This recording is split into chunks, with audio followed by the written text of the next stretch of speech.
दोस्तों बीएनएस के चैप्टर 5 यानी कि offences against women and child, बाल एवं शिशुओं के विरुद्ध अपराध में एक नई धारा जोड़ी गई है जो कि आईपीसी में नहीं थी, और वह धारा है धारा 69 यानी कि सेक्शन 69। और जब हम धारा 69 की बात करते हैं तो सेक्शन 69 उस मामले में व्यक्ति को दोषी करार देती है जब भी कोई भी व्यक्ति किसी भी महिला से शादी का झूठा वादा करता है या उससे किसी भी प्रकार का लालच देता है या प्रलोभन देता है और उसके साथ सेक्सुअल इंटरकोर्स करता है और शुरू से ही उसका आशय रहता है कि वो उसके साथ शादी नहीं करेगा, तो ऐसे में उस व्यक्ति को जो सजा दी जाएगी वो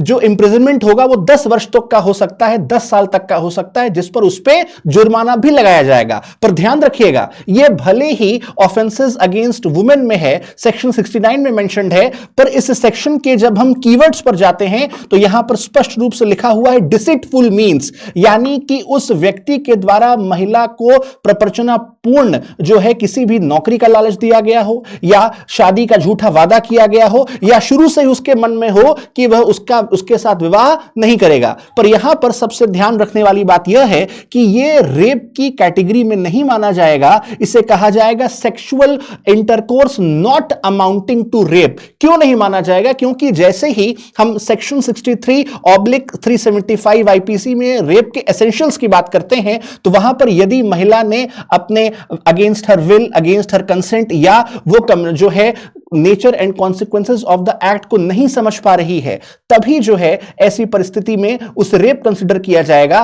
पर यहां पर एक बहुत ही जबरदस्त और अच्छा डिस्टिंक्शन किया गया है जहां पर यह बताया गया है कि वह sexual intercourse not amounting to rape होगा, यानी धारा 69 में एक तरीके से आप देखेंगे तो जेंडर जस्टिस की बात कही जा रही है। क्योंकि आजकल हम देखते हैं समाज में लिव इन रिलेशनशिप्स होती हैं और जिसमें इस प्रकार की चीजें काफी ज्यादा होती हैं कि महिलाओं के साथ जब वे रिलेशनशिप में आती हैं तो उनके साथ शोषण किया जाता है। ऐसे में धारा 69 इस बात का महिलाओं का संरक्षण करती है कि अगर वे किसी भी पुरुष के साथ रिलेशनशिप में आती हैं तो उनका लैंगिक उत्पीड़न ना हो, इस बात का ध्यान रखती है धारा 69 यानी कि सेक्शन 69। तो ऐसी ही तमाम जानकारियों के लिए फॉलो करते रहें वैद आईसीएस लॉ।